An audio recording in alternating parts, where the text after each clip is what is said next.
नमस्कार दोस्तों। आज मैं आपके साथ कई विषयों पे चर्चा करूँगा। तो जनरली मेरा वीडियो लंबा हो जाता है और मैं और भी कुछ आपसे डिस्कस करना चाहता हूँ जनरली, लेकिन नहीं हो पाता है। तो आज टाइम वेस्ट ना करके जल्दी से आगे बढ़ते हैं। आज जो सबसे पहले टॉपिक हम जो चर्चा करेंगे वो है इन्वेस्टमेंट अप्रोच के बारे में ज़रूर डिस्कस करेंगे। तो एक स्मार्ट इन्वेस्टर और एक ऐसे नॉर्मल इन्वेस्टर में क्या फ़र्क रहता है? एक स्मार्ट इन्वेस्टर हमेशा से ही उसको कैपिटल साइकिल की अच्छी नॉलेज रहती है। एक स्मार्ट इन्वेस्टर कैपिटल साइकिल को समझता है और मार्केट में सही टाइम में एंट्री लेता है, सही वैल्यूएशन में एंट्री लेता है, सही प्राइस पर एसेट लेता है या स्टॉक्स खरीदते हैं और सही टाइम में फिर निकल भी जाते हैं। तो आपने लास्ट इन 6-7 सालों में देखा ही होगा कई सेक्टर्स जिस हिसाब से जिस तेज़ी से चले और उन्होंने बहुत रिटर्न्स ला के दिए, लेकिन उतनी तेज़ी से ही वो गिरते हुए नज़र आए। तो यही होता है कैपिटल साइकिल। तो कैपिटल साइकिल की समझ होना बहुत ज़रूरी है। देखिए, आपको किस समय एंट्री लेना होता है, इसकी समझ किसी भी एसेट में, किसी भी एसेट क्लास में आपको किस समय में एंट्री लेना होगा, वो आप तब ही सही से कर पाएँगे जब तक आपको कैपिटल साइकिल की सही नॉलेज होगी। देखिए, इंडस्ट्रीज़ की बात करूँ या सेक्टर्स की बात करूँ, इसमें भी कैपिटल साइकिल्स का बहुत महत्व रहता है। एक सेक्टर में आपको कब एंट्री लेना है, ये एक बहुत ही वाइटल चीज़ है और सही समय में अगर एंट्री लेना चाहते हैं तो आपको कैपिटल साइकिल की समझ रहनी चाहिए। एक सेक्टर में जब आप किसी कंपनी में एंटर करते हैं, तो हर सेक्टर या उन सेक्टर की कंपनीज़ में आपको वैल्यूएशन समझना पड़ता है। दरअसल क्या होता है, ये जो कंपनीज़ होती हैं, इन कंपनीज़ में दरअसल सप्लाई लेवल बढ़ाया जाता है। स्टार्टिंग में यही काम होता है, supply level. Supply in the sense मैं बता रहा हूँ कि आप कई बार सुनते होंगे मार्केट में कोई कंपनी एक्सपेंशन कर रही है। कंपनी जित एक्सपेंशन करती है उसके बाद ही इन्वेस्टरों की नज़र उस पर पड़ती है और कंपनी में वो एंट्री लेते हैं, जिसकी वजह से उस कंपनी के स्टॉक प्राइस जल्दी से बढ़ना चालू करते हैं। तो ये एक्सपेंशन का जो ग्रोथ हो, जब एक्सपेंशन कंपनी एक्सपेंड करती है तो मार्केट में इन्वेस्टर का आकर्षण उस कंपनी पर बढ़ता है। तो दरअसल सप्लाई ज़ोन पे काम होता है, सप्लाई लेवल बढ़ाई जाती है। तो जब सप्लाई लेवल बढ़ाई जाती है तब लोगों की नज़र उस पर पड़ती है और उस कंपनी में उस सप्लाई को देखकर लोग जब एंट्री लेते हैं तो डिमांड भी बढ़ता है, जिसके कारण जो स्टॉक प्राइस है, शेयर के जो प्राइस हैं, वो बढ़ते हुए नज़र आते हैं। तो सप्लाई लेवल ऐसे ही बढ़ाते रहते हैं और इसमें बहुत महत्व रोल होता है इन्वेस्टमेंट बैंकर का भी। वो बोल सकता हूँ इस साइकिल में, इस कैपिटल साइकिल में वो उस जो कैपिटल का जो चक्का होता है वो उसमें ऑयलिंग करते हैं, तेल लगाते हैं, ऑयल देते हैं जिससे कि वो आकर्षण दिखे।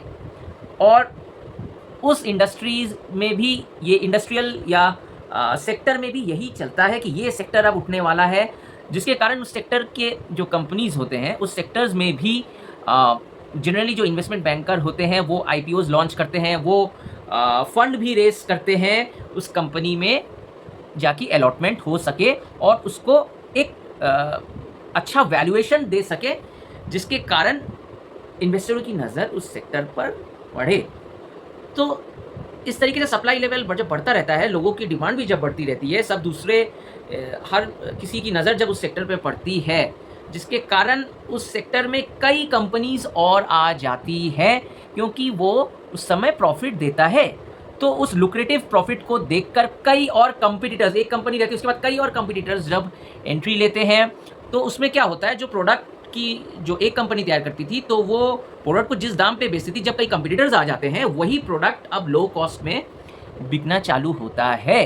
तो एक कंपनी जो स्टार्ट जिसने किया था, तो क्या होता है जब कंपटीटर्स आ जाते हैं और इधर कंपनी ने एक्सट्रीम लेवल में वो एक्सपेंशन के लिए खर्चा करता गया, तो जब कंपटीटर्स बढ़ जाते हैं तब प्रॉफिट रिटर्न्स कम होने लगती है, जिससे कि क्या होता है, जो रिटर्न्स आते हैं वो कॉस्ट ऑफ कैपिटल से नीचे आ जाता है, यानी कि धीरे धीरे प्रॉफिट कम होने लगता है, जिसके कारण मार्केट में भी यही दर्शाया जाता है। जो एनालिस्ट होते हैं वो रिपोर्ट बनाना चालू करते हैं कि अब इस सेक्टर में रिटर्न्स कम होना कम होने लग गए हैं, जिसके कारण लोगों का डिमांड भी कम होने लगता है और धीरे धीरे उस सेक्टर के जितने भी स्टॉक्स हैं वो नीचे गिरने लगते हैं। और कौन फंस जाता है?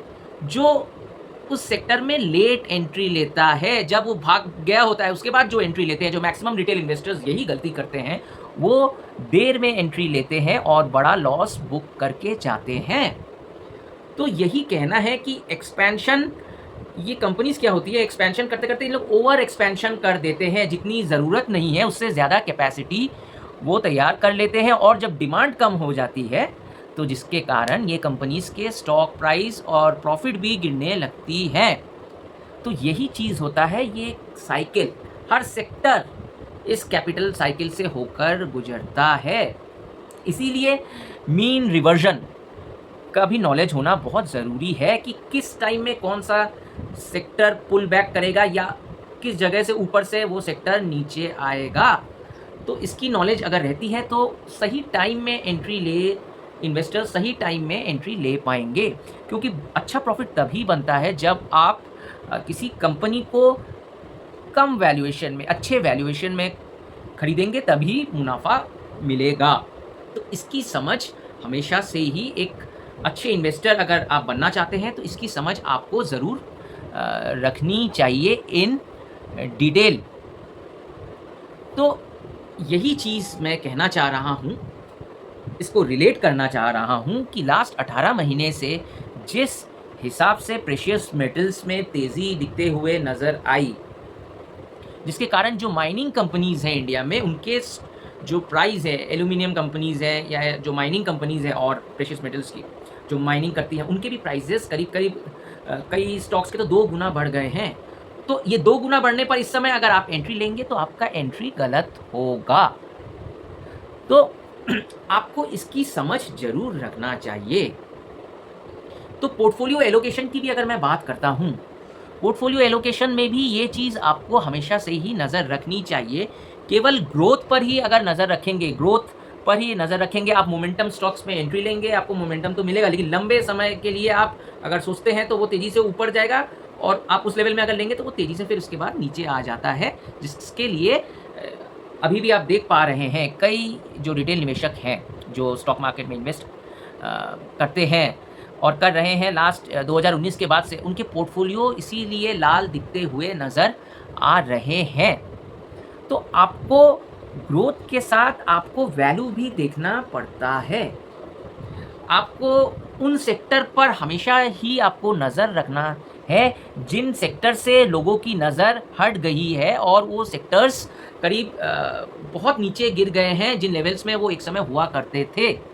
तो इससे क्या रहता है, ग्रोथ स्टॉक्स हैं और आपके पास वैल्यू स्टॉक्स भी अगर रहेंगे तो कुछ सेक्टर्स जब अच्छा करेंगे, कुछ सेक्टर के स्टॉक्स अच्छा करेंगे तो एक ऊपर रहेगा, एक नीचे रहेगा, फिर वो नीचे जाएंगे। तो इससे क्या होता है, पोर्टफोलियो का बैलेंस रहता है। तो ये छोटी सी कैपिटल साइकिल्स की आपको हमेशा से ही नॉलेज रखना पड़ेगा, और मैं यही बोलता हूँ, investment, smart investment through capital cycles. Capital cycles की अगर आपको नॉलेज है तो आप स्मार्ट इन्वेस्टमेंट कर पाएंगे, क्योंकि केवल इन्वेस्टमेंट करने से ही नहीं होता है, आप कितने स्मार्टली किस समय में किन एसेट में एंट्री ले रहे हैं, ये एक बहुत वाइटल चीज़ है। तो दूसरे टॉपिक में अब जाते हैं। फ़िलहाल इंडियन मार्केट्स की अगर हम बात करें, जिस हिसाब से इंडियन मार्केट्स टूट रहे हैं लास्ट 1 महीने से, तो क्या ही बताएं। उधर कई लोग बोल रहे हैं कि बैंकिंग स्टॉक्स जो टूट रहे हैं बहुत तेज़ी से, कई लोग कह रहे हैं और कई लोग इसको डिस्क्राइब कर रहे हैं कि आरबीआई ने जो सब बैंक्स को कहा है कि डॉलर की होल्डिंग लिमिटेड रखनी पड़ेगी, जिसकी वजह से बैंक टूट रहे हैं। तो ये मैं कहूँगा ये आरबीआई का सही डिसीजन है। जिस हिसाब से बैंक अपने पास डॉलर की होल्डिंग इतने ज़्यादा रख रहे थे, जिसकी वजह से हमारे इंडियन करेंसी भी डिप्रिशिएट कर रहे थे। दरअसल वो उनको कम वैल्यू में बैंक्स क्या कर रहे थे, डॉलर को कम वैल्यू में तो वो होल्ड कर रहे थे, और वो इसी चीज़ को प्रीमियम प्राइस में अपने क्लाइंट्स को जब दे रहे थे तो उससे मुनाफा मिलता है। तो ये आरबीआई का सही डिसीजन ही है मैं कहूँगा, क्योंकि जो बैंक्स है वो अपने उनका मेन जो काम है बैंकिंग का, उस पर नहीं फोकस करके इन सब चीज़ों में फोकस कर रहे थे, और मेनली उसी से उनको मुनाफा आ रहा है। और जिस हिसाब से आपने लास्ट कुछ दिनों में देखा है, ये बैंक्स में एक के बाद पहले आईडीएफसी बैंक में प्रॉब्लम हुआ, उसके बाद एचडीएफसी बैंक में प्रॉब्लम आया, उसके बाद कोटक बैंक में भी यही प्रॉब्लम चल रहा है। तो कहीं न कहीं लूप होल्स अभी भी बैंक में है, और मेरे को ये भी लगता है, जैसे आपने एयू बैंक का भी सुना, उसमें भी प्रॉब्लम्स आते हुए दिख रहे हैं। कहीं न कहीं मनी वो एक ही है जो स्कैम 1992 में जो दिखा था, वो बैंक्स में जो लूप होल्स रह गए हैं, ये बहुत कुछ दर्शा रहा है। और मेरे को लगता है ये पैसा कहीं न कहीं एक बैंक से दूसरे बैंक ऐसा ही ट्रांसफ़र हो रहा है, क्योंकि साथ-साथ एक के बाद एक इतने बैंक्सों में प्रॉब्लम आ रहे हैं, और वो भी इतने अच्छे लेवल के प्राइवेट बैंक्स हैं। एचडीएफसी बैंक हो गया, आईडीएफसी बैंक हो गया, कोटक जैसा बैंक हो गया, उनमें प्रॉब्लम्स आ रहे हैं। तो यही आरबीआई भी चाहती है कि अपने बैंकिंग पे ज़्यादा फोकस दे। तो बैंक्स जो डॉलर की होल्डिंग इतना ज़्यादा बढ़ा रही थी, होल्ड करके रखा था, जिसकी वजह से उनको मुनाफा मिल रहा था उससे, तो उस पर आरबीआई ने बोला कि आपको एक लिमिट पर ही बैंक को डॉलर होल्ड कर पाएंगे, जिसके वजह से आप देख रहे हैं। इसका कारण बहुत भी है, देखिए बैंकिंग स्टॉक्स की वजह से अकेले पूरा मार्केट नहीं हिल रहा है, ये आपको समझना पड़ेगा। मार्केट तो सब स्टॉक, केवल एक सेक्टर नहीं गिर रहा, लगभग सब सेक्टर्स ही नीचे आते हुए दिख रहे हैं। इसका कारण है मेन एफआईआईज़ का निकल जाना। जिस हिसाब से एफआईआईज़ इंडिया से निकलते जा रहे हैं, जहां हम लोग इतने दिन से देख रहे थे एफआईआईज़ जहां महीनों में लगभग 1.5 करोड़ 5 लाख करोड़ 1.5 लाख करोड़ 5 लाख करोड़ सेलिंग करके जा रहे थे, वहां मार्च के महीने में केवल एफआईआईज़ ने ही 1 लाख करोड़ की सेलिंग की है। तो इससे आप समझ ही सकते हैं एफआईआईज़ क्यों निकल रहे हैं। एफआईआईज़ को भी पता है कि इंडिया की इतनी डिपेंडेंसी है क्रूड ऑयल पर, तो यही चीज़ है। और जिस हिसाब से हमारी करेंसी भी डिप्रिशिएट कर रही है, ये इसी का कारण है। फिर भी मैं एक चीज़ बोलूँगा, हाँ, क्या ही बताया, मैं ये डिस्कस करना नहीं चाहता। हमारे नेता, हमारे देश में ना पॉलिटिक्स इतना गंदा है, चाहे कोई भी पार्टी हो, चाहे बीजेपी हो, चाहे कांग्रेस हो, हर पार्टी एक ही चीज़ है। मतलब किसी को कुछ नहीं देखना, केवल वोट आएगा, वोट के लिए, जब वोट आता है सब कुछ भूल जाते हैं। देश की इकोनॉमी गई भाड़ में, हाँ, कुछ नहीं देखना है, केवल वोट देखना है। और ये इकोनॉमी, हम लोग की इंडियन इकोनॉमी जो इफ़ेक्ट कर रही है, इस पर किसी की नज़र नहीं है। तो फिलहाल ये भी लोग कई बोलेंगे कि भाई पेट्रोल डीजल के प्राइस अभी नहीं बढ़े। भाई पेट्रोल डीजल के प्राइस आप देखिएगा, मैं बता रहा हूँ, जब तक ये कुछ स्टेटों में इलेक्शन है तब तक पेट्रोल डीजल के प्राइस उतना नहीं बढ़ेंगे, लेकिन जब ही ये इलेक्शन खत्म होगा उसके बाद देखिएगा पेट्रोल और डीजल के प्राइस बढ़ते हुए आप ज़रूर देखेंगे।